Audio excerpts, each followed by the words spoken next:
Example number 6. એક કુટીર ઉદ્યોગ એક દિવસમાં કેટલીક માટીની વસ્તુઓ બનાવે છે. એક કુટીર ઉદ્યોગ છે એ એક દિવસમાં કેટલીક માટીની વસ્તુઓ બનાવે છે.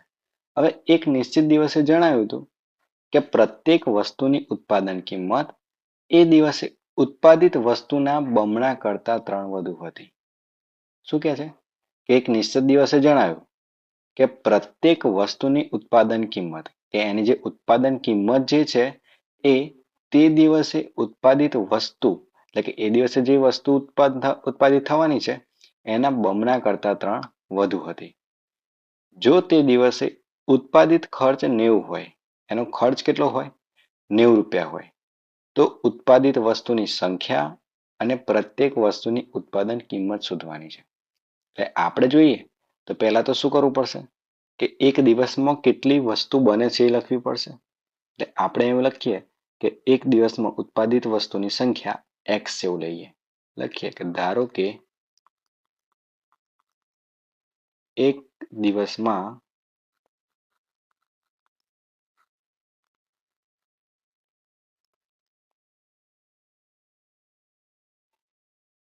x વસ્તુનું ઉત્પાદન થાય છે.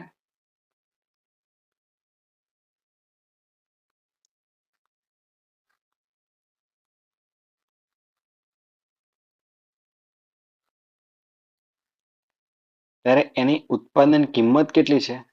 આ ઉત્પાદન કિંમત ઉત્પાદિત વસ્તુના બમણા કરતા 3 વધુ છે. લખીએ કે દરેક વસ્તુની ઉત્પાદન કિંમત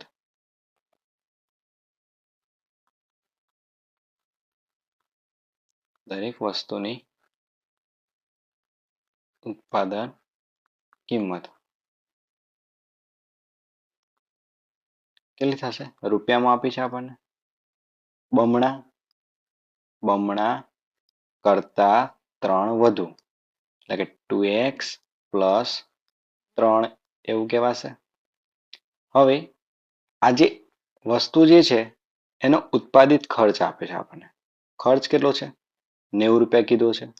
એટલે અહીંયા લખાશે કે x વસ્તુની કુલ ઉત્પાદન કિંમત ₹90. લખી દઈએ કે x વસ્તુની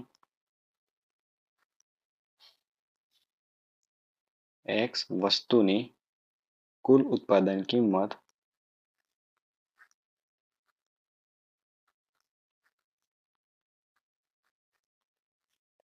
₹90 છે. હવે જોઈએ તો x વસ્તુ અને એ વસ્તુ કેટલી છે? 2x વત્તા 3 એટલાની કિંમત થશે એની. બંનેનો ગુણાકાર થવો તો બંનેનો ગુણાકાર 90 થઈ જશે. આ x શું થશે? એક દિવસમાં x વસ્તુ ઉત્પાદન થાય છે અને એની કિંમત છે 2x વત્તા 3 એટલે કે બંનેનો ગુણાકાર કરીએ તો આખી વસ્તુ 90 રૂપિયા થાય છે એનો ખર્ચ. હવે આનું આપણે સાદુરૂપ આપીશું. x નો ગુણાકાર 2x જોડે એટલે કે શું થશે? 2x સ્ક્વેર એવું કહેવાશે. અને x નો ગુણાકાર 3 જોડે એટલે લખીશું 3x બરાબર 90. હવે 90 ને આપણે બરાબરની આ સાઈડ લઈ જઈએ એટલે કે 2x સ્ક્વેર વત્તા 3x માઇનસ 90 બરાબર 0. હવે અહીંયા જોઈએ તો આપણે આના શું કરવાના છે? અવયવ પાડવાના છે. આ 2 છે. x સ્ક્વેર જોડે 2 ગુણાયેલા છે અને આ 90 છે. એટલે કે 90 અને 2 નો ગુણાકાર કરવાનો. આપણે અહીંયા રફકામ કરીશું કે 2 ગુણ્યા 90 કેટલા થશે? 9 દુ 18 અને આ 0 મૂકી દે એટલે 180. અને 180 ના આપણે શું કરવાના? અવયવ પાડીશું. કેમ કે સંખ્યા મોટી છે એટલે આપણે ડાયરેક્ટ જો ગુણાકાર ના ફાવતો હોય તો આ રીતના અવયવ પાડી દઈશું. અને અવયવ પાડ્યા પછી જોઈશું કે કઈ સંખ્યા આવશે કે જેનો સરવાળો કેટલો થશે? 3 થશે. તો લખીએ તો અહીંયા 2 કેટલા આવશે? 90 90 દુ 180. 2 કેટલા થઈ જશે? અહીંયા 45 થશે. હવે 2 ભાગ નહીં ચાલે કેમ કે એકી સંખ્યા છે. 3 ગુણ્યા 15 15 તરી 45 થઈ ગયા. 3 પંચા 15 અને હવે 5 એકા 5. હવે આ જે અવયવ પાડી દીધા આ અવયવોને એવી રીતે સેટ કરીએ કે જેનો સરવાળો કેવો થવો જોઈએ? 3 થવો જોઈએ. એટલે કે આપણે 180 ના એવા અવયવ લેવાના છે ચલો જોઈએ શું કરશું. એક કામ કરીએ, આપણે 5 તારી 15 ગણીએ અત્યારે. 3 દુ 6 દુ 12. હવે 15 અને 12, 15 અને 12 જુઓ જોઈએ કેટલાનો તફાવત દેખાય છે. 3 નો તફાવત દેખાય છે. 15 માંથી 12 બાદ કરીએ તો 15 માંથી કેટલા બાદ કરીએ? 12. એટલે કે +15 લઈએ અને 12 કેવા લઈએ? Minus.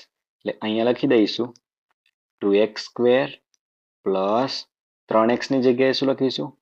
15x minus 12x minus 90 બરાબર 0. આ તો આપણું રફ કામ છે.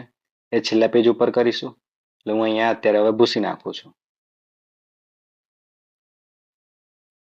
હવે એવો થઈ ગયા, આપણા પડી ગયા છે.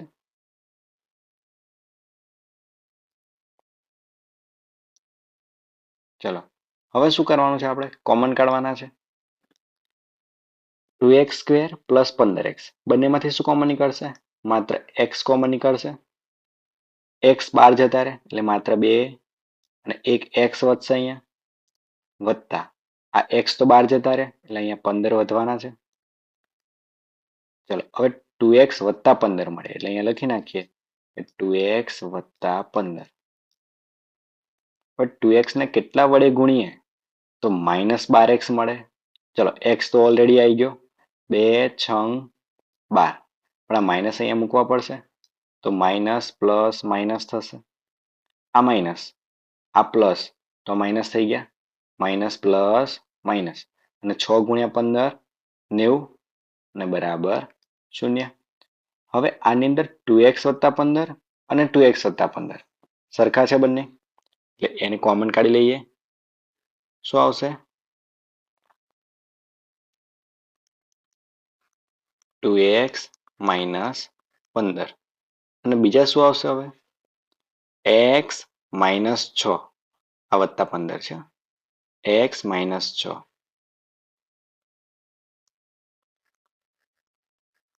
બરાબર 0.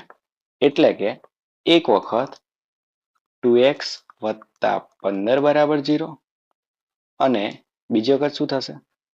x માઇનસ 6 બરાબર 0. તો અહીંયા જોઈએ તો 2x બરાબર 15 પેલી બાજુ જાય તો -15 કહેવાશે અને x બરાબર 2 છેદમાં જશે એટલે કે 15 ભાગ્યા 2. આવી વસ્તુ હોઈ શકે કોઈ દિવસ કે x બરાબર -15/2? ના હોય. એટલા માટે શું કહેવાશે? આ શક્ય નથી. અને અહીંયા જોઈએ તો x -6 પેલી બાજુ જાય તો +6 કહેવાશે. તો x ની કિંમત કેટલી મળી ગઈ આપણને? 6 મળી ગઈ. x કેટલા મળી ગયા? 6 મળી ગયા.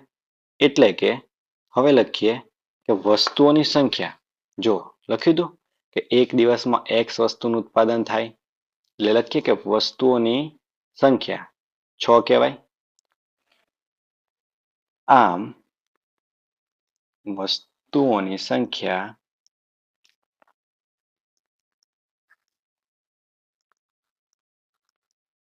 x બરાબર 6 અને બીજું શું થશે? શું આપ્યું હતું કે દરેક વસ્તુની ઉત્પાદન કિંમત, એટલે આપણે લખી દઈએ કે ઉત્પાદન કિંમત 2x વત્તા 3. દરેક વસ્તુની ઉત્પાદન કિંમત કેટલી હતી? 2x વત્તા 3 એટલે કે 2. x ની કિંમત કેટલી છે? 6 મળી હતી. x ની જગ્યાએ 6 વત્તા 3, 6 દુ 12 વત્તા 3, 12 ને 3 કેટલા થશે? 15. એટલે કે આપણે લખી દઈએ ₹15. આમ દરેક વસ્તુઓની ઉત્પાદન કિંમત કેટલી થશે? ₹15.